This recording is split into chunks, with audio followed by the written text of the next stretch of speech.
wabarakatuh.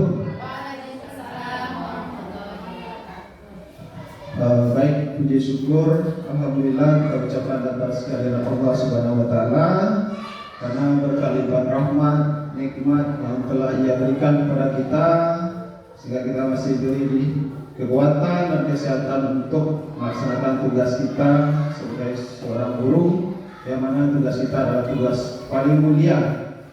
Dan kemudian apa yang kita laksanakan akan dinilai pahala oleh Allah Subhanahu wa taala nantinya kelak sampai kita pun sudah meninggal, nantinya pahala itu akan terus mengalir. Kemudian salawat dan salam tidak lupa pula kita hadiahkan kepada junjungan kita Nabi Muhammad SAW dengan hantaran doa Allahumma shalli ala sayyidina Muhammad wa ala ali sayyidina Muhammad. Baik yang terhormat Bapak Ibu guru hebat SDN 07 Binuang Kampung Dalam.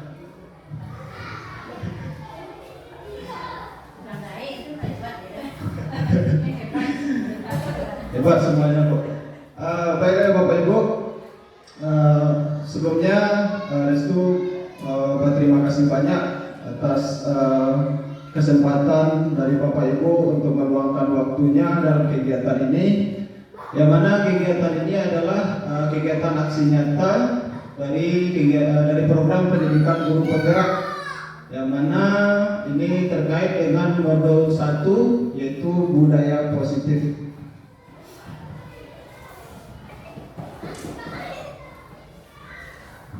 Sebelum kita masuk ke pembahasan Bapak Ibu, sebenarnya kita ketahui bahwa budaya positif adalah sesuatu kebiasaan baik yang harus senantiasa kita laksanakan dalam aktivitas di sekolah. Adapun kegiatan-kegiatan yang berbudaya positif itu adalah kegiatan-kegiatan baik yang selama ini sudah kita laksanakan sebenarnya. Baik itu mulai dari pagi sebelum jam masuk atau bel berbunyi sampai kegiatan pulang sekolah itu sudah kita laksanakan dengan sangat baik di SDN 07 Binuang Kampung Dalam. Adapun ruang lingkup pembahasan pada pertemuan kali ini ada 6 Bapak Ibu. Yang pertama itu tentang disiplin positif dan nilai-nilai kebajikan universal. Yang kedua keyakinan kelas. Yang ketiga kebutuhan dasar manusia dan dunia berkualitas. Yang keempat restitusi, yaitu 5 posisi kontrol kita sebagai seorang guru.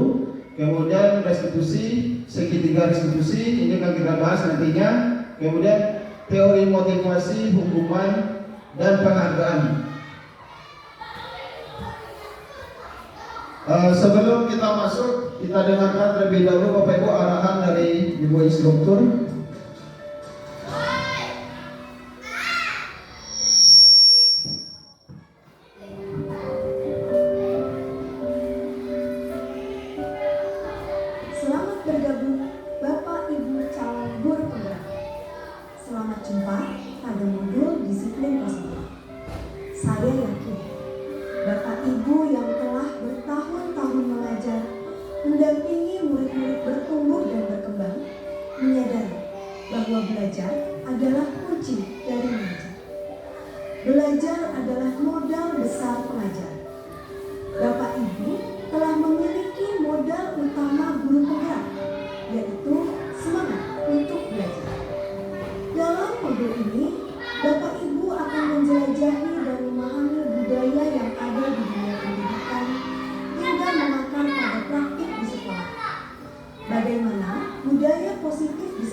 Yang menjadi penggerak bagi para guru serta segenap memajukan pendidikan di Indonesia. Selamat belajar. Itu sedikit pesan dari instruktur Bapak Ibu. Sebelumnya saya mohon maaf di sini Restu tidak bermaksud untuk menggurui Bapak Ibu, karena semuanya kita ketahui Bapak Ibu lah yang paling senior di sini, tentu lebih banyak pengalaman dari Restu. Di sini kita hanya sharing Bapak Ibu, saling berbagi, kemudian refleksi terkait bagaimana tugas yang sudah kita laksanakan selama ini, baik itu untuk diri Restu sendiri maupun bagi Bapak Ibu. Jadi setelah kita mempelajari bersama tentang budaya positif ini, diharapkan adalah sedikit perubahan dari dalam diri kita, bagaimana kita melaksanakan tugas seorang guru itu dengan menanamkan budaya positif di sekolah. Adapun materi ini adalah materi yang terkait dengan tugas kita Bapak Ibu, bagaimana kita dengan anak-anak dan sebagainya. Sebelum kita masuk Bapak Ibu, kita harus paham dulu tentang kebutuhan dasar manusia. Kebutuhan dasar manusia di sini tentu kita fokuskan kepada kebutuhan dasar anak didik, itu siswa kita. Di sini kebutuhan dasar manusia merupakan unsur-unsur yang dibutuhkan oleh manusia dalam mempertahankan keseimbangan fisiologis maupun psikologis yang bertujuan untuk mempertahankan kehidupan dan kesehatan. Di sini ada 5 kebutuhan dasar manusia. Yang pertama itu survival. Survival ini artinya kebutuhan bertahan hidup Bapak Ibu, berupa rasa aman. Bagaimana menciptakan rasa aman bagi anak-anak di sekolah sehingga mereka nyaman. Kemudian yang kedua yaitu love and belonging, yaitu artinya cinta dan kasih sayang. Bagaimana mereka mendapatkan perhatian, kasih sayang dari kita sebagai orang tua di sekolah. Kemudian freedom, kebebasan yang mendidik Bapak Ibu. Kemudian fun, kesenangan, bagaimana kita menciptakan suasana sekolah yang menyenangkan sehingga siswa tersebut menganggap sekolah ini adalah taman bermain bagi mereka dan bukan sebaliknya.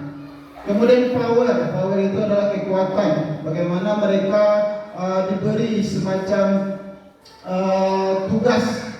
Jadi mereka menganggap dirinya itu adalah sebagai bagian dari sekolah ini, bukan sebagai seorang anak yang dipaksa datang ke sekolah kemudian sekedar belajar kemudian pulang, tetapi mereka kita beri peran di sekolah ini, kita beri dia tugas dan tanggung jawab sehingga mereka menganggap dirinya itu adalah bagian dari pendidikan itu.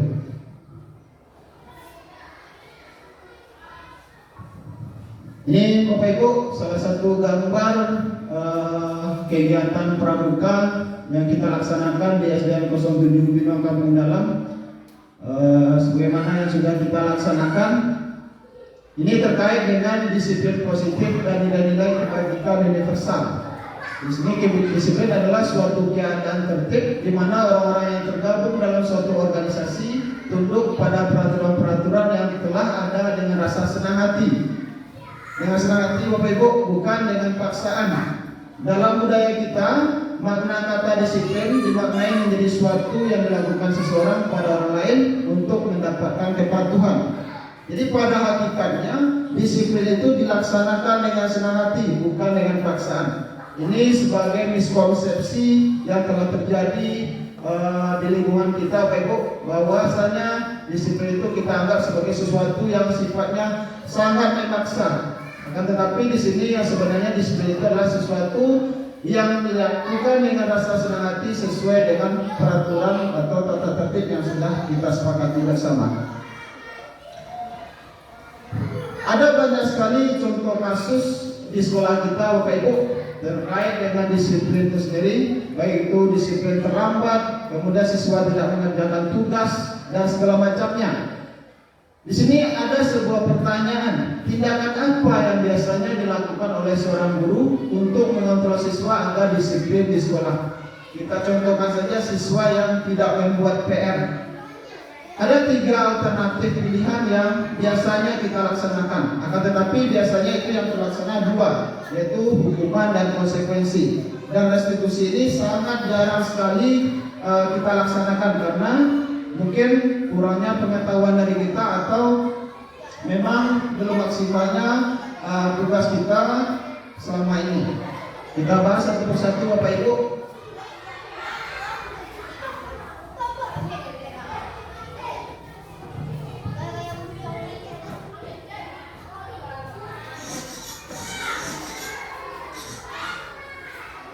Salam dan bahagia Ibu dan Bapak Guru, selamat berjumpa kembali. Kita masih di serial modul hukuman versus konsekuensi versus restitusi.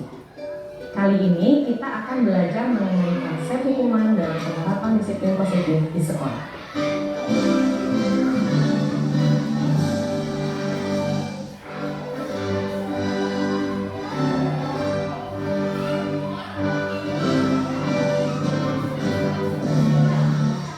Dina, kamu tahu salah apa?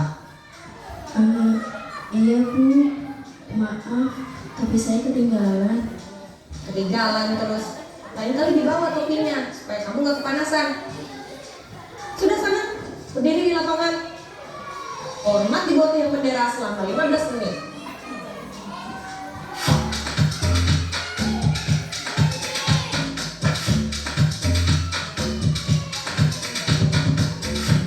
Ibu dan Bapak Guru, apakah familiar dengan cerita pembuka tadi?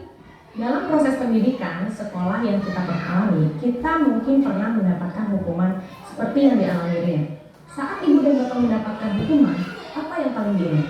Hukumannya, kesalahannya, pesan dari hukumannya, atau yang lain? Kita mengerti, maksud Bu Sinta adalah ingin membuat Rina menjadi murid yang mematuhi peraturan sekolah. Tetapi, kira-kira pesan apa yang Rina dapat setelah selesai menjalani hukumannya? Pada materi sebelumnya, kita mempelajari bahwa motivasi yang diciptakan oleh hadiah atau pujian tidak akan menumbuhkan kesadaran diri murid. Bagaimana dengan cara Bu Sinta yang memberikan hukuman? Apakah hal tersebut bisa menumbuhkan kesadaran diri Rina untuk menjadi disiplin? Mari kita evaluasi bersama. Terdapat kata-kata Bu Sinta yang menjatuhkan Rina. Lalu, terdapat juga bahasa tubuh yang intimidatif seperti menunjuk-nunjuk, disertai intonasi suara yang tinggi. Semua perlakuan ini akan membentuk konsep diri yang negatif pada Rina. Ia bisa menjadi tidak percaya diri, terlebih dia dihukum di depan teman-temannya dan harus berdiri sendirian. Ini bukan situasi positif yang mendukung murid ke arah disiplin jangka panjang. Ibu dan Bapak Guru, masih ingatkah saat kita belajar materi restitusi disiplin diri atau RDD? Guru diajak untuk menciptakan kondisi yang positif, yaitu keadaan tanpa paksaan dan kekerasan, termasuk bahasa yang intimidatif, intonasi suara yang tinggi, atau mimik muka yang menegangkan. Jika kondisi positif tercipta, maka pesan kita dapat tersampaikan dengan baik. Untuk membantu menciptakan kondisi positif, Diane Gozen mengklasifikasi 3 faktor utama yang harus diperhatikan. Mari kita lihat diagram lingkaran berikut ini. Dalam diagram ini terlihat bahwa bahasa tubuh mempunyai peranan terbesar, yaitu sebesar 55%. Intonasi suara sebanyak 35%, dan pemilihan kata yang digunakan sebesar 10%. Ibu dan Bapak Guru, saat kita berkomunikasi dengan murid yang melanggar aturan, tentu kita berharap ia mengerti dan sadar akan kesalahan dan tanggung jawabnya. Oleh sebab itu, perhatikanlah bahasa tubuh dan intonasi suara. Terlebih pada murid jenjang pendidikan rendah seperti PAUD yang lebih mudah menangkap pesan dari bahasa tubuh dan intonasi yang kita keluarkan. Pada kasus Rina, apakah ia menangkap pesan yang ingin disampaikan? Bu Sinta bilang loh bahwa topi itu untuk melindungi dari panas. Tetapi pesannya tidak sampai, karena kesan pertama yang ditangkap Rina adalah kondisi yang tegang, menakutkan, dan dia tahu bahwa dia bersalah. Dengan cara penyampaian dan hukuman seperti itu, kesan yang Rina terima bukanlah aku mengerti kesalahanku dan harus memperbaiki, melainkan aku salah dan ini hukuman buat aku. Pada praktik pendisiplinan menggunakan bentuk hukuman, kita menghadirkan situasi paksaan atau tampilan kekerasan pada murid. Seharusnya kita ingat lagi bahwa merupakan hal yang normal dari manusia untuk berbuat salah, sehingga kita dapat hadirkan ruang empati bagi mereka. Dengan demikian, mereka menjadi lebih terbuka untuk mengevaluasi kesalahannya dan tidak mengulangi kesalahan yang sama. Mari kita lihat kembali pada kasus Rina. Bu Sinta memintanya untuk berdiri di lapangan. Apakah bentuk hukuman ini bermakna dan mempunyai relevansi dengan kesalahan Rina? Dayan Gozen mengungkapkan bahwa dalam hukuman tidak ada korelasi logis antara kesalahan dan solusi yang dipilih untuk memperbaiki kesalahan tersebut. Dan pada konsep hukuman, murid tidak diajak berdiskusi dalam pemecahan masalah, hanya guru yang menentukan. Akhirnya, murid tidak belajar makna di balik tanggung jawabnya. Ibu dan bapak guru, pernahkah mengalami kejadian di mana murid tidak mengulangi kesalahannya setelah kita beri hukuman? Apakah ini tandanya murid berhasil disiplin setelah dihukum? Lalu, apakah disiplinnya berasal dari kesadaran diri? Mari kita ingat lagi materi alasan perilaku murid level 1, yaitu murid melakukan tindakan untuk menghindari rasa sakit. Hukuman yang kita lakukan dapat membuat murid menjadi malu, merasa bersalah, dan rendah diri. Di sisi lain, hukuman ini juga bisa berdampak buruk pada kinerja kita. Ketika murid tetap melakukan kesalahan yang sama, padahal sudah berkali-kali dihukum, pada akhirnya kita akan merasa putus asa dan membiarkan saja murid melakukannya lagi. Energi kita sudah habis rasanya. Jika situasinya seperti ini, apakah akan ada dampak yang positif dari hukuman? Ibu dan bapak guru sekalian, mari kita ingat lagi bahwa sebagai guru, tugas kita bukan hanya untuk mengajar, tapi juga mendidik murid secara menyeluruh dan utuh. Dengan memberlakukan hukuman, pesan apa yang kita sampaikan pada mereka? Apakah ada perkembangan positif yang didapat? Hukuman tidak menjamin murid menjadi disiplin. Dan sama seperti hadiah, hukuman juga melahirkan ketaatan jangka pendek. Lalu, bagaimanakah cara agar murid menjadi disiplin dengan konsep ketaatan jangka panjang? Kita akan pelajari pada materi selanjutnya ya. Ibu dan bapak guru yang hebat, dengan kita mengenali dan memahami. Ya Bapak Ibu, itu adalah sekali lagi saya tekankan di sini Bapak Ibu, kegiatan ini sebagai ajang refleksi bagi kita untuk memperbaiki diri kita, sehingga nanti dengan perubahan sedikit demi sedikit budaya positif itu terlaksana. Jadi refleksi memperbaiki diri kita yang selama ini sering sekali kita laksanakan dan juga sering sekali saya laksanakan, itu kita ubah secara bertahap.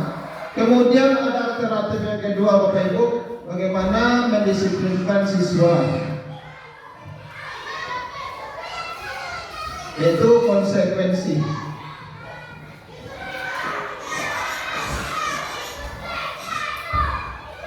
Salam bahagia Ibu dan Bapak Guru. Selamat datang kembali di modul hukuman versus konsekuensi versus restitusi. Jika di materi sebelumnya kita sudah membahas mengenai hukuman, kali ini kita akan membahas tentang konsekuensi. Semoga setelah mempelajari materi ini, kita dapat lebih mengerti tentang konsep konsekuensi dan perbedaannya dengan hukuman.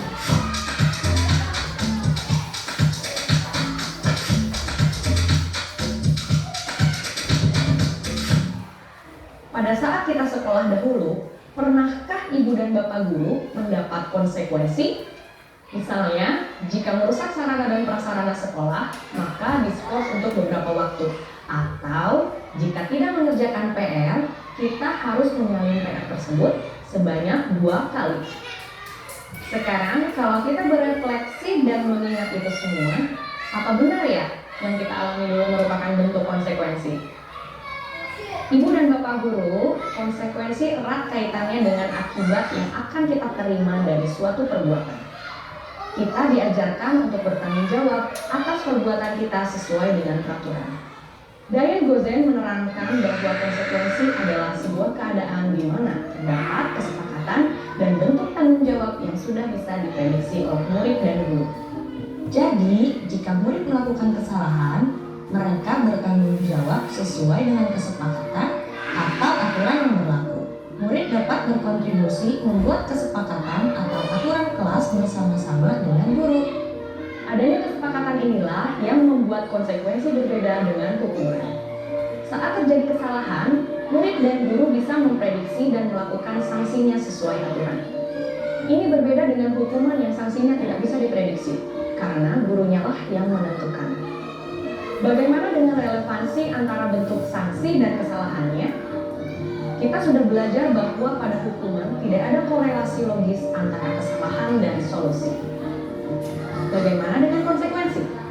Menurut Gozen, konsekuensi memiliki bentuk solusi yang lebih logis daripada hukuman. Ini karena mereka ikut menyepakati peraturannya. Dalam pelaksanaan konsekuensi, kita sebagai guru bertugas untuk memonitor, memantau tingkah laku murid. Jadi, posisi guru adalah mengontrol dan mengingatkan murid tentang kesepakatan di awal. Solusinya sendiri bisa datang dari murid sesuai aturan yang berlaku. Ini berbeda dengan pola hukuman, di mana posisi guru sebagai penghukum dan pembuat rasa bersalah. Sampai di sini, sepertinya kita sudah dapat melihat perbedaan konsep konsekuensi dan hukuman. Ibu bapak guru, mari kita lihat kedua ilustrasi di bawah ini. Yang manakah yang merupakan konsekuensi?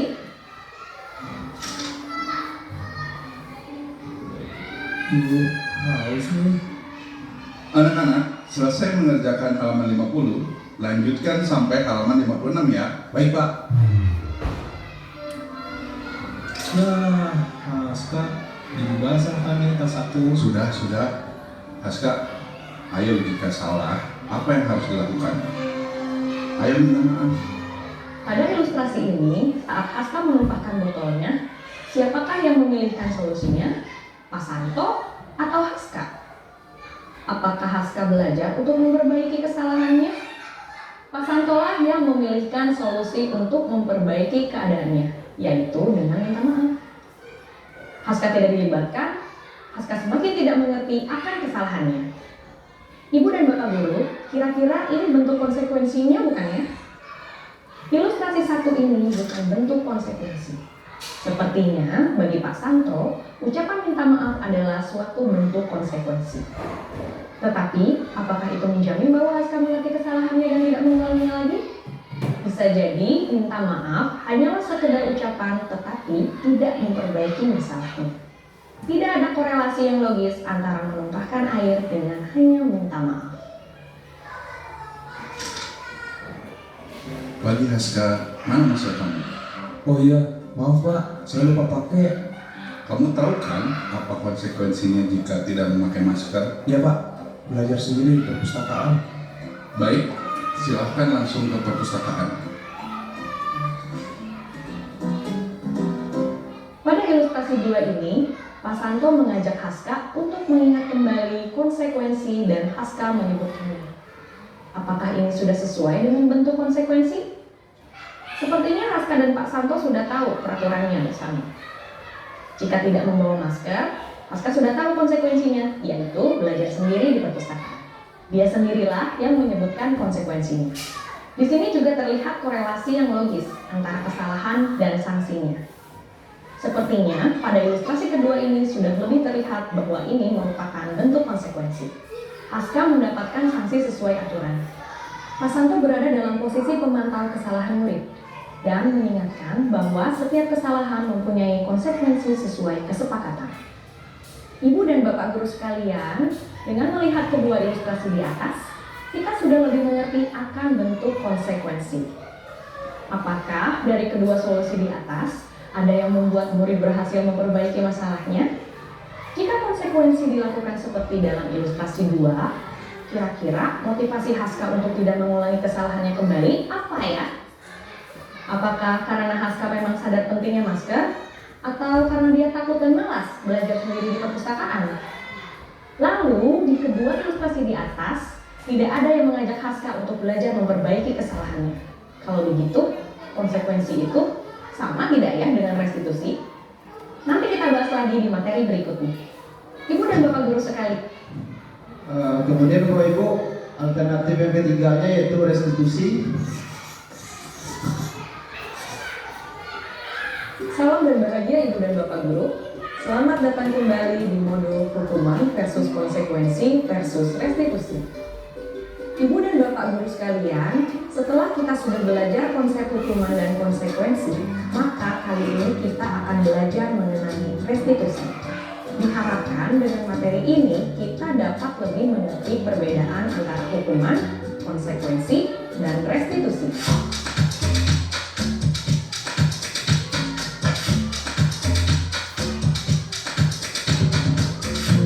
Kamu tidak boleh main di luar ya, karena kamu coret-coret sembarangan di tembok. tadi pagi aku terlambat 20 menit, maka aku harus tunggu 20 menit lagi untuk pulang. Maaf ya, ini terganggu operasional.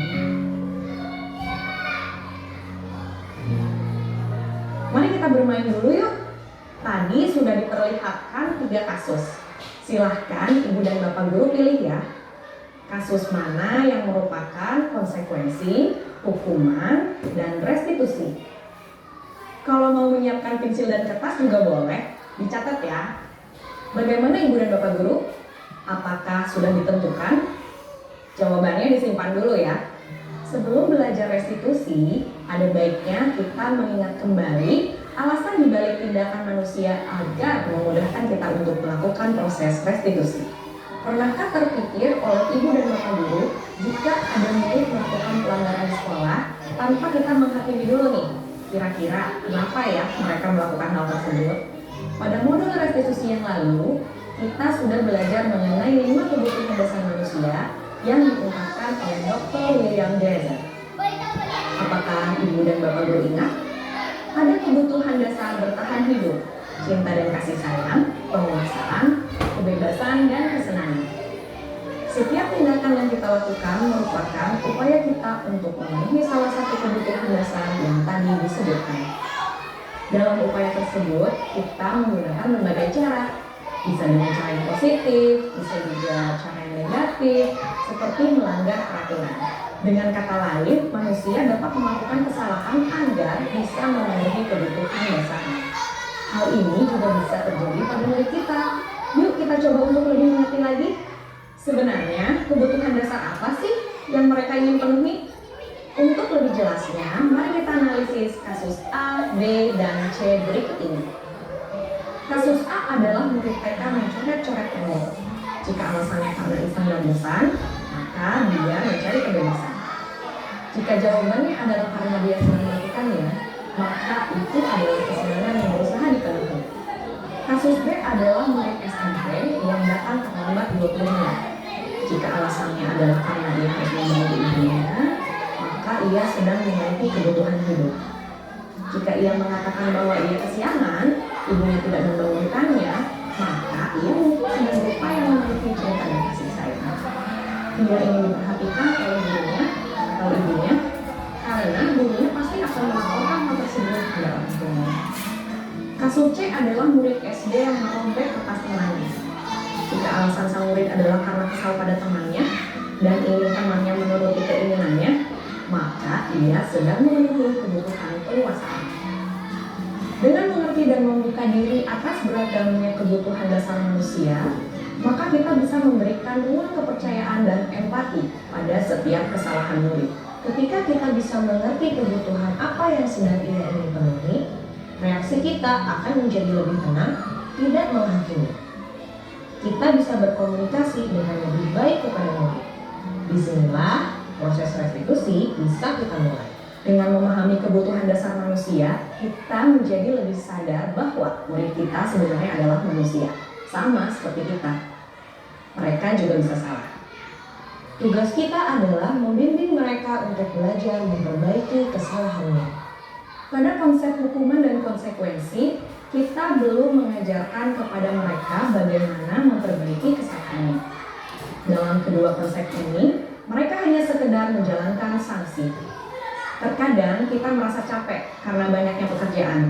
Jadi kita memilih jalur cepat bagi murid untuk menyelesaikan masalahnya, yaitu melalui hukuman dan konsekuensi. Ini tidak melatih murid untuk mempunyai perilaku berpikir kritis sebagai pemecah masalah yang baik.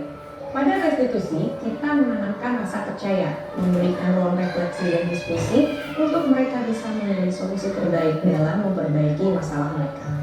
Dengan memberikan kebebasan kepada mereka untuk memperbaiki masalahnya, maka kita sudah memberikan hak kemerdekaan kepada mereka untuk belajar atas kesalahannya. Dengan ini, kita juga sudah memenuhi satu kebutuhan dasar murid, yaitu kebebasan. Terkadang kita masih suka bingung dan terjebak tentang konsekuensi dan restitusi. Kita suka menyebut setiap solusi yang keluar dari ilmu murid itu sendiri. Hal itu merupakan restitusi. Kita perlu lihat lagi, apakah solusi itu mempunyai korelasi logis untuk memperbaiki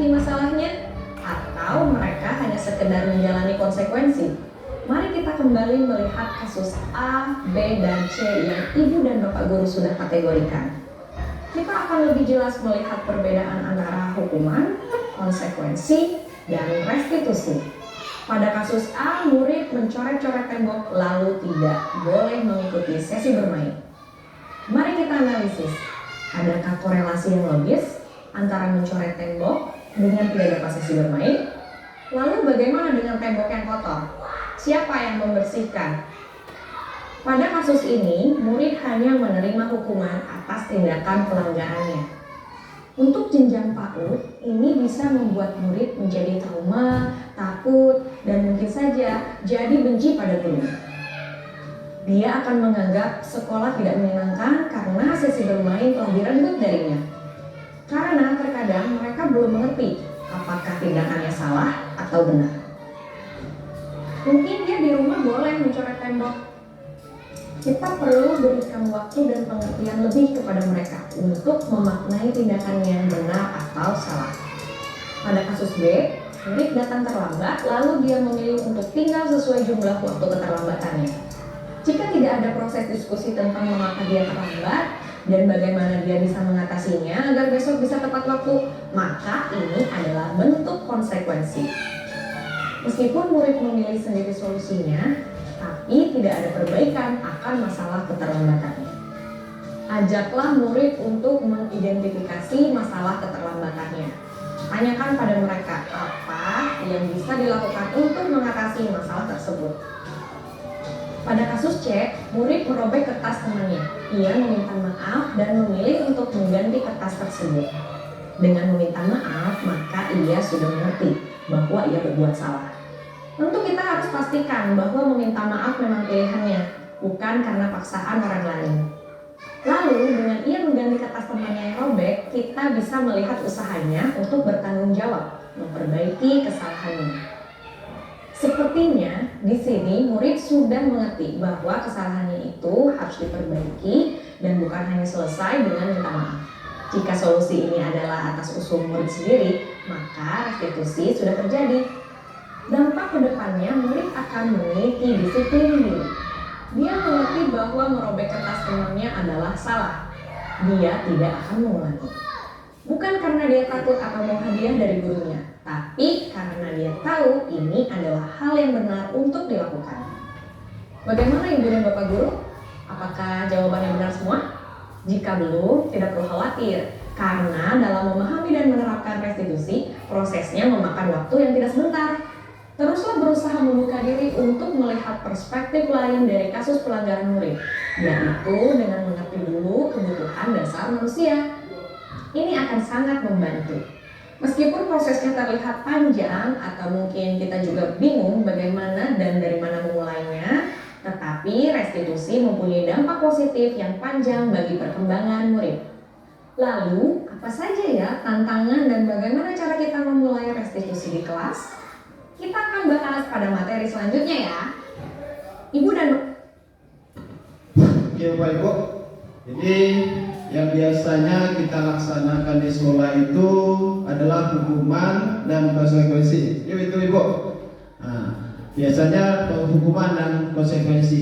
Sekarang untuk menanamkan budaya positif terhadap siswa yang melakukan kesalahan, kita ganti istilahnya lagi Ibu, yaitu restitusi. Restitusi di mana mereka mengerti dan memahami secara mandiri terkait kesalahan yang sudah dilakukannya dan mencari solusi berdasarkan kesadaran yang muncul dari dalam dirinya. Hal ini akan berefek jangka panjang. Dibandingkan dengan hukuman dan konsekuensi, hukuman bersifat jangka pendek dan memaksa, dan juga akan menimbulkan dampak yang negatif bagi siswa. Sedangkan pada konsekuensi itu juga jangka pendek dampaknya, dan juga mereka tidak memahami alasan dan solusi yang akan mereka lakukan setelah melakukan kesalahan. Mereka hanya berpedoman kepada peraturan yang sudah dibuat. Jadi misalnya tadi melakukan kesalahan, mereka akan tidak diberi jam untuk bermain. Kemudian kita lanjut Bapak Ibu. posisi kontrol guru.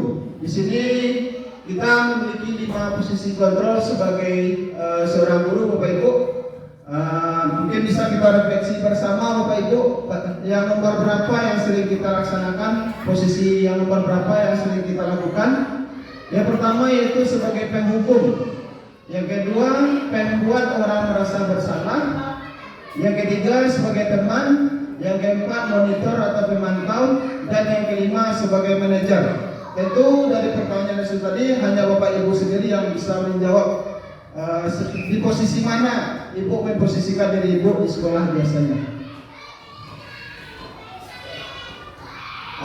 Mari kita simak, ada video lagi Bapak Ibu.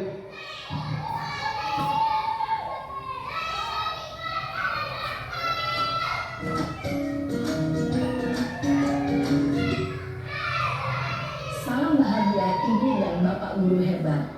Dalam penerapan disiplin positif restitusi, salah satu program yang dikembangkan adalah 5 posisi kontrol. 5 posisi kontrol dalam restitusi adalah proses perjalanan seorang pendidik agar dapat mengenali dirinya. Pada video kali ini, kita akan membahas tentang 5 posisi kontrol yang dikembangkan oleh Diane Dawson dan contoh penerapannya.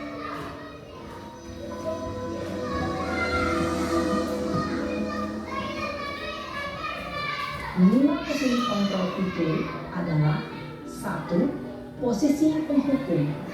2. Posisi pembuat merasa bersalah. 3. Posisi teman. 4. Posisi pemantau atau monitor. Dan 5. Posisi manajer. Untuk lebih memahami kelima posisi tersebut, mari kita saksikan kasus Naren yang terlambat hadir 20 menit di sekolah dan melihat bagaimana kelima posisi kontrol dalam menghadapi masalah tersebut.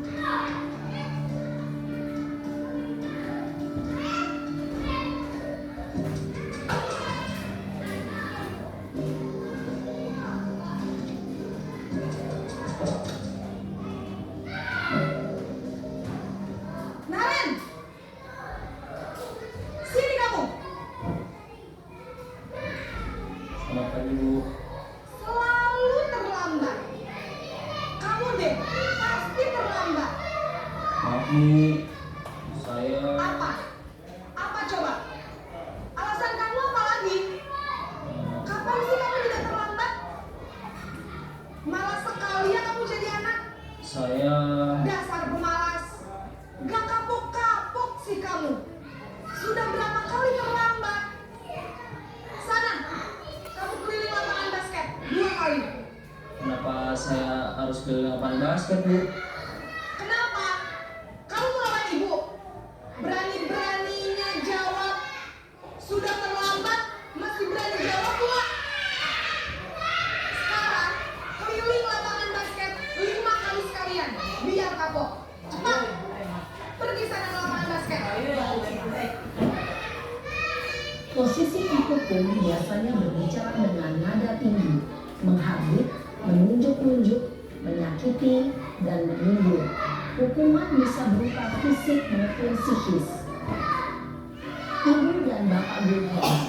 Dampak yang terjadi pada murid ketika guru berada pada posisi penghukum adalah murid cenderung akan memberontak, bahkan menyimpan dendam.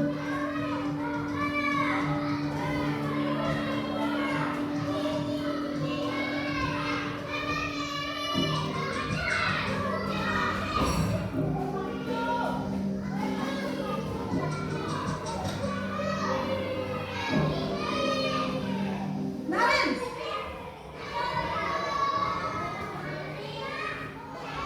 Selamat pagi Bu. Naren!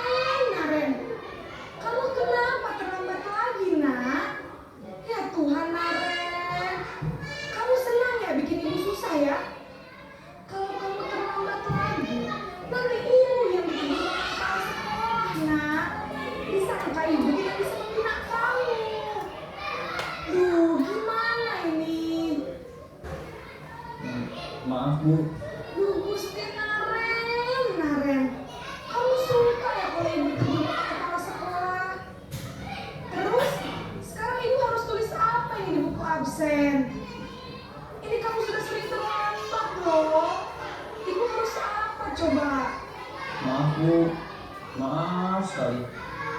Ya sudah, lain kali jangan bikin ibu susah lagi ya nak ya. Ibu tidak akan kuat lagi kalau kamu begini terus. Bisa jantungan kalau ibu tegur bapak kelas kelak. Sana cepat kelas. Maaf ya Bu. Maaf sekali. Posisi pembuat rasa bersalah berbicara dengan nada tenang, cenderung lembut. Namun kata-kata yang diutarakan membuat murid merasa menjadi orang yang gagal.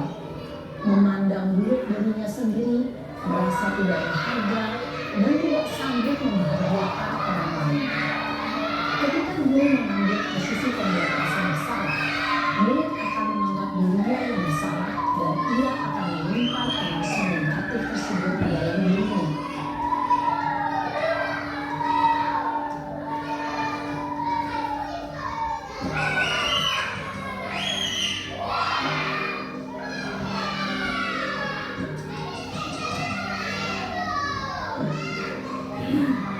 Naren,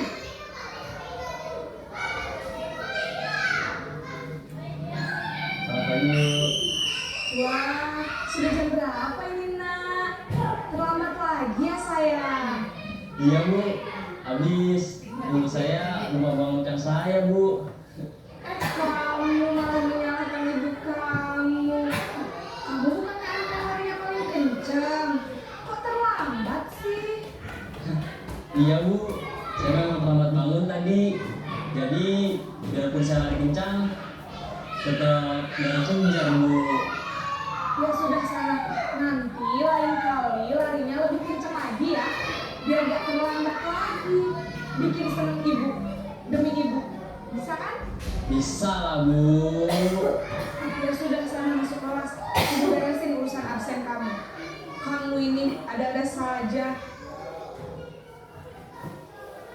Dalam posisi teman, guru berbicara dengan nada suara ramah, akrab, cenderung bersenda gurau untuk menjaga suasana tetap santai. Murid akan merasa senang, aman, dan akrab dengan guru. Identitas yang tercipta adalah identitas sukses atau berhasil. Namun, perlu diingat, karena ini masih dorongan eksternal, maka ada faktor ketergantungan dari murid kepada orang tertentu. Di sini guru absen ya, sehingga di lain waktu murid bisa berperilaku baik, namun ada orang-orang tertentu saja.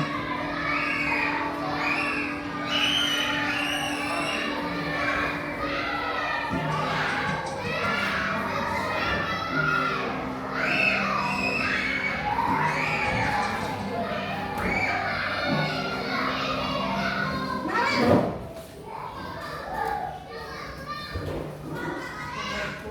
Selamat pagi Bu. Naren, apa peraturan sekolah kita tentang jam berapa kita harus masuk sekolah nak? Kita harus di sekolah jam 7 Bu. Iya betul, sekarang sudah jam 7.20. Naren sudah tahu konsekuensinya jika terlambat hadir. Paham Bu. Saya harus tinggal kelas pas jam istirahat selama 20 menit. Iya benar, konsekuensinya demikian. Jadi nanti jam 9.30 pas istirahat, kamu harus tinggal di kelas, kerjakan tugas tambahan untuk ketertinggalan kamu, ya. Baik Bu. Posisi pemantau mengandalkan penghitungan atau data untuk mengontrol murid. Guru mengarahkan murid berdasarkan peraturan dan konsekuensi. Seorang pemantau menunjukkan bahasa tubuh dan ekspresi wajah yang datar dan cenderung formal.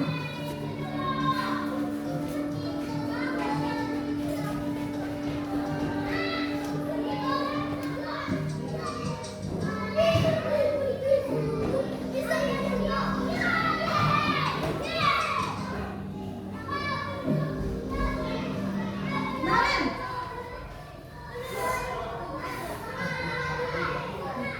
Selamat pagi Bu. selamat pagi Naren.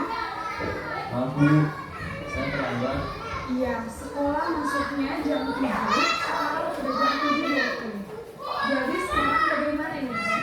Maaf Bu, saya lupa saya semalam. Baiklah, menurut kamu, keyakinan sekolah yang mana yang perlu kamu tingkatkan? menghargai diri sendiri dan orang lain mungkin ya Bu. Setuju. Jadi, apakah Naren meyakini prinsip saling menghormati tersebut? Iya Bu, saya meyakininya. Apakah Naren bersedia memperbaiki masalah keterlambatan ini? Bersedia Bu. Bagaimana kamu akan perbaiki masalah keterlambatan ini? Saya akan coba untuk tidak lupa menyetel alarm saya Bu. Baik, kalau Naren lupa menyetel alarm di rumah, ada orang yang kira-kira bisa bantu mengingatkan tidak? Ada Bu, kakak saya, Kak Emma. Ada lagi selain Kak Emma? Selain Kak Emma, ada ibu saya. Baik, jadi yang mengingatkan Naren adalah Kak Emma dan ibu kamu ya? Kira-kira akan mulai setel alarm kapan nih Naren? Setelah pulang sekolah, akan segera saya lakukan. Baik, jadi Naren akan setel alarm untuk bangun besok pagi dan akan diingatkan oleh kakak dan ibunda Naren ya. Ada lagi yang mungkin perlu dilakukan Naren agar tidak terlambat bangun lagi? Tidak ada Bu. Baik Naren, terima kasih untuk kerjasama kamu. Sekarang kamu turun kembali ke kelas untuk belajar. Baik Bu, terima kasih. Posisi manajer adalah posisi kontrol yang disarankan untuk membimbing murid memiliki sikap disiplin yang positif, yaitu murid yang mandiri, bertanggung jawab, dan dapat memecahkan masalah. Tujuan dari posisi ini adalah agar murid dapat berefleksi atas tindakannya. Guru akan dengan tulus memberikan pertanyaan-pertanyaan bermakna, sehingga membuat murid dapat belajar dari kesalahannya dan mencari sebuah solusi untuk menyelesaikannya. Ibu dan Bapak guru hebat, setelah mengamati adegan kelima posisi kontrol tadi, kira-kira posisi mana yang paling ideal? Posisi mana yang dapat menunjang motivasi intrinsik murid? Ya, tentu posisi manajer. Posisi ini memang posisi ideal yang ingin dituju setiap pendidik. Pada posisi inilah, guru dapat menerapkan disiplin positif yang berpihak pada murid, yang memerdekakan murid. Perjalanan seorang pendidik tentunya tidak mudah untuk sampai pada posisi seorang manajer. Namun, tujuan kita pasti, yaitu menciptakan murid-murid yang mandiri, merdeka, dan bertanggung jawab. Semoga penggambaran 5 posisi kontrol yang telah diperlihatkan ini dapat menjadi ajang refleksi bagi kita semua agar dapat terus mengasah dan menerapkan disiplin positif yang memerdekakan murid. Mari terus berlatih dan bersemangat. Selamat menerapkan. Salam dan bahagia Ibu dan Bapak guru hebat.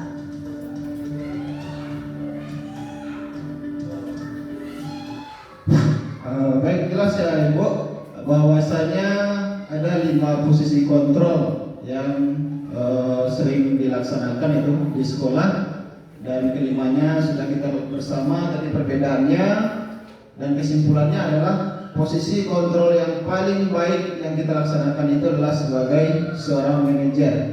Walaupun hal itu tidak mudah Ibu, tapi bisa kita laksanakan secara bertahap. Kemudian hal ini kita balik lagi ke diri kita sendiri, kesadaran kita sendiri bahwa tugas kita sebagai seorang guru bagaimana salah satunya adalah berperan sebagai manajer.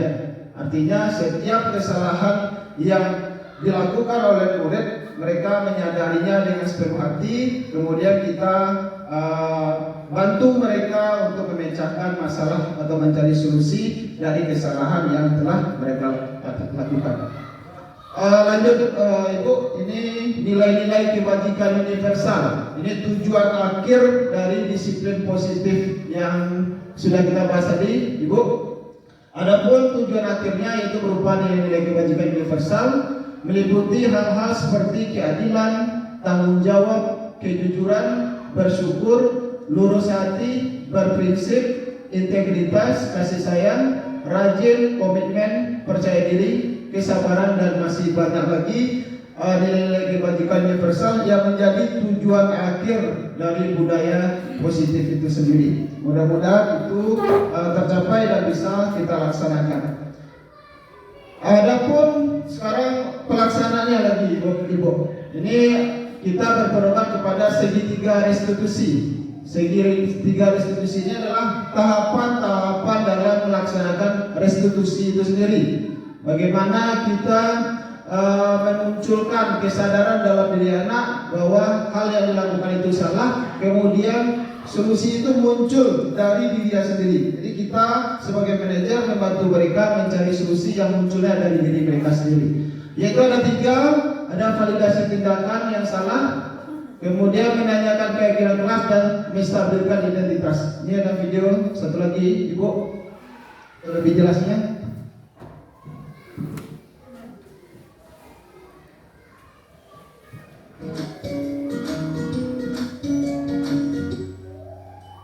Salam dan bahagia Ibu dan Bapak Guru hebat. Pada video kali ini kita akan membahas tentang salah satu program disiplin positif yang diterapkan di lingkungan sekolah yang dikenal dengan nama restitusi.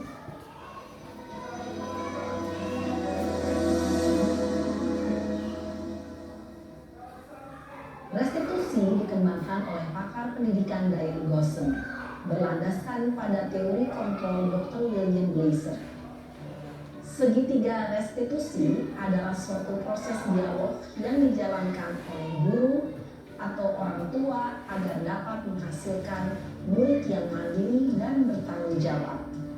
Pada saat guru di posisi manajer, aspek yang dikembangkan pada murid adalah motivasi intrinsik, sehingga penanaman nilai-nilai kebajikan dapat tumbuh dan berkembang menjadi suatu kebiasaan positif yang akhirnya membentuk karakter murid. Proses dialog ini terdiri dari 3 langkah yang digambarkan pada ketiga sisi pada segitiga restitusi. Sisi pertama adalah menstabilkan identitas. Sisi yang kedua adalah validasi tindakan yang salah. Dan sisi yang ketiga adalah menanyakan keyakinan. Ibu dan Bapak Guru, berikut ini akan ditunjukkan bagaimana seorang guru berada dalam posisi manajer menggunakan penerapan segitiga restitusi.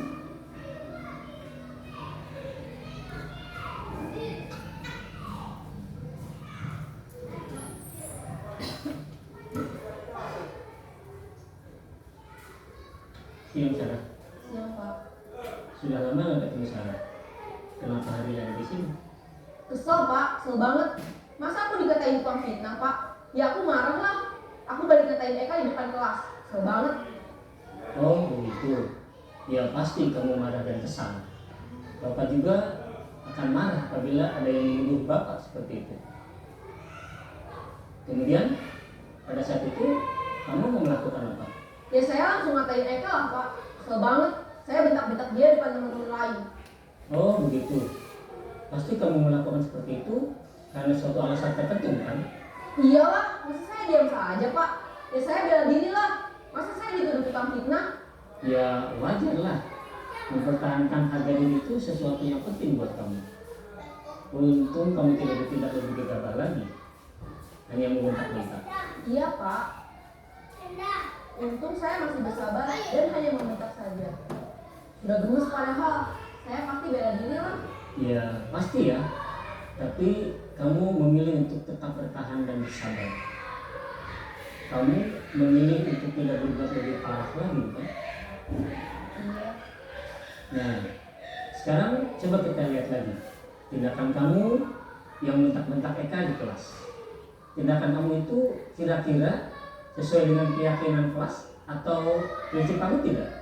Enggak lah Pak. Capek Pak jadi pemarah. Jadi keyakinan atau prinsip mana yang kurang sesuai dengan keinginan kamu?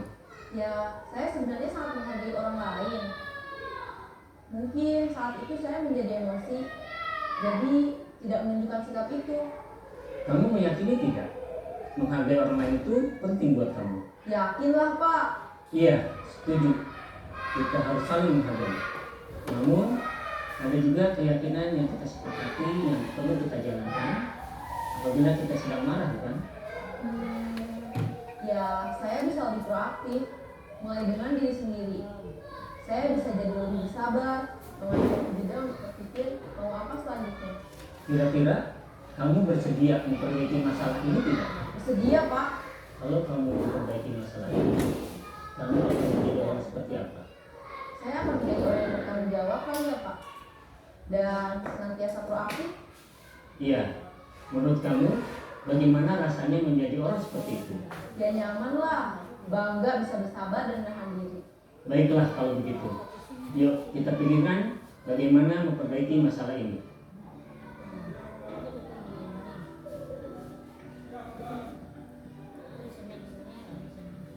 Ibu dan Bapak guru hebat.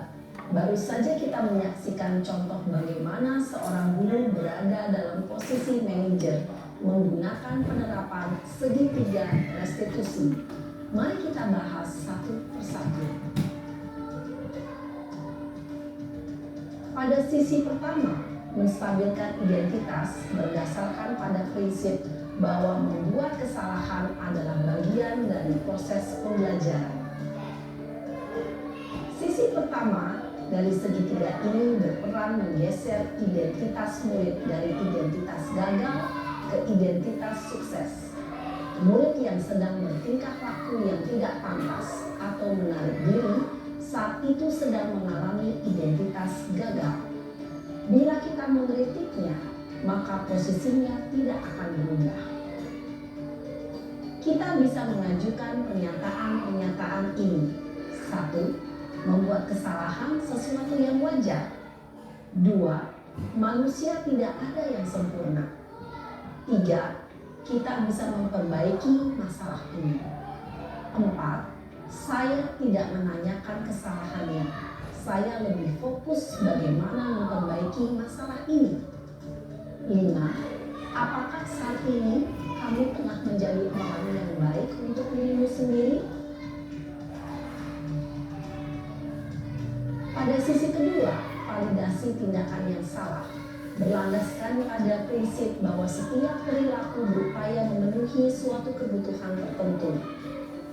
Guru yang telah memahami teori kontrol akan bergeser dari pemikiran stimulus respon menjadi proaktif dan mencoba untuk mengenali tujuan dari perilaku murid, mengenali dan mengakui kebutuhan murid ini dapat memperbaiki hubungan dengan murid tersebut. Pernyataan atau pertanyaan bisa disampaikan dengan nada suara tidak menghakimi atau memojokkan, sehingga dapat mengembalikan murid pada posisi positif. 1. Kamu bisa saja bertindak lebih gegabah lagi dari ini. 2. Kamu bukan melakukannya tanpa suatu alasan tertentu. 3. Kamu melakukannya karena mempertahankan sesuatu yang penting bagimu. 4. Mungkin kamu bisa mempelajari suatu perilaku baru yang lebih efektif. Bersediakah kamu mempelajarinya? Selanjutnya, kita akan simak sisi terakhir, yaitu menanyakan keyakinan. Teori kontrol menyatakan bahwa pada dasarnya kita termotivasi secara intrinsik. Pada saat perilaku yang salah telah divalidasi dan identitas sukses telah stabil, maka murid telah siap menaikkan keyakinan-keyakinannya dengan tindakannya yang salah dan pemikirannya telah bergeser ingin menjadi orang yang dituju. Pertanyaan-pertanyaan ini dapat menaikkan keyakinan-keyakinan yang dianut murid. 1. Sebagai keluarga atau kelas, apa yang kita yakini? 2. Nilai-nilai apa yang telah kita sepakati? 3. Seperti apa gambaran sebuah kelas yang ideal bagi kamu? 4. Kamu ingin menjadi orang seperti apa?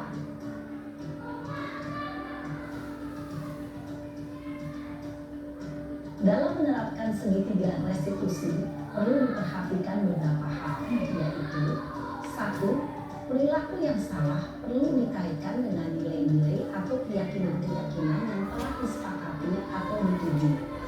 2.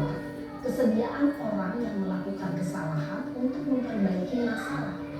3. Pemecahan masalah sebisa mungkin relevan atau memiliki hubungan dengan masalah yang ada. 4. Usaha. Perlu adanya suatu usaha perbaikan dari pihak yang berbuat kesalahan. 5. Waktu. Perlu didedikasikan waktu dan pihak yang berbuat kesalahan.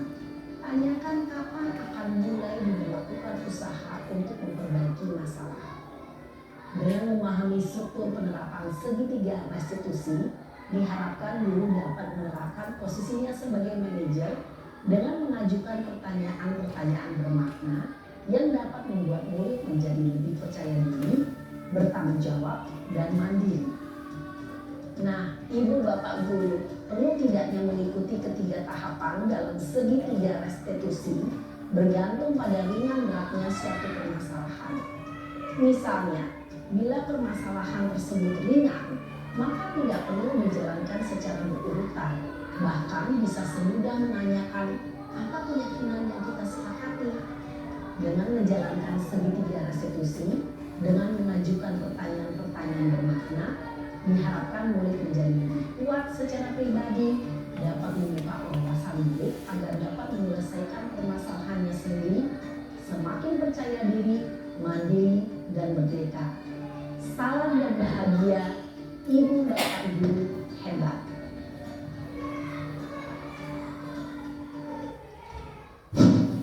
Baiklah Bapak Ibu, itulah bagaimana melaksanakan segitiga restitusi. Itu adalah akhir dari pembahasan pertemuan kita pada hari ini Bapak Ibu. Sebelum bersua akhiri, mungkin ada dari Ibu yang mau bertanya terkait apa yang sudah kita pelajari bersama hari ini. Dipersilakan Ibu. Atau kalau tidak bertanya berarti sudah paham ya Ibu ya. Oke, kalau sudah paham, memang Ibu perubahan itu tidak bisa secara langsung, atau istilahnya seperti membolak-balikan telapak tangan Ibu. Kita harus melakukannya dengan penuh kesabaran dan bertahap, walaupun itu sifatnya kecil, tetapi itu sangat mengarah ke hal-hal yang positif. Tujuan akhir kita adalah bagaimana mewujudkan budaya positif di sekolah, khususnya bagi anak-anak, supaya nilai-nilai kebajikan universal itu ada dimiliki di dalam diri anak-anak. Yang selama ini kita refleksikan bersama, kita rasakan Ibu, bahwasanya setiap anak berbuat salah itu saja orangnya. Jadi mudah-mudahan dengan kita melakukan restitusi, boleh menggunakan ketiga tahapan segitiga tadi, tergantung dari berat atau ringannya permasalahan yang dilakukan oleh siswa tersebut. Jadi itulah sedikit refleksi bersama pada hari ini Bapak Ibu. Tidak bermaksud menggurui Bapak Ibu, ini juga untuk diri saya sendiri, untuk memperbaiki. Semoga tugas kita ke depannya bisa kita laksanakan dengan lebih baik lagi. Terima kasih Ibu Kepala Sekolah dan Ibu Guru yang sudah menyempatkan waktunya. Itu saja yang bisa saya sampaikan dan saya sajikan pada hari ini. Mohon maaf apabila ada kekurangan atau kesalahan. Saya tutup dengan membaca Alhamdulillahirrahmanirrahim. Wabillahi taufiq wal hidayah. Assalamualaikum warahmatullahi wabarakatuh.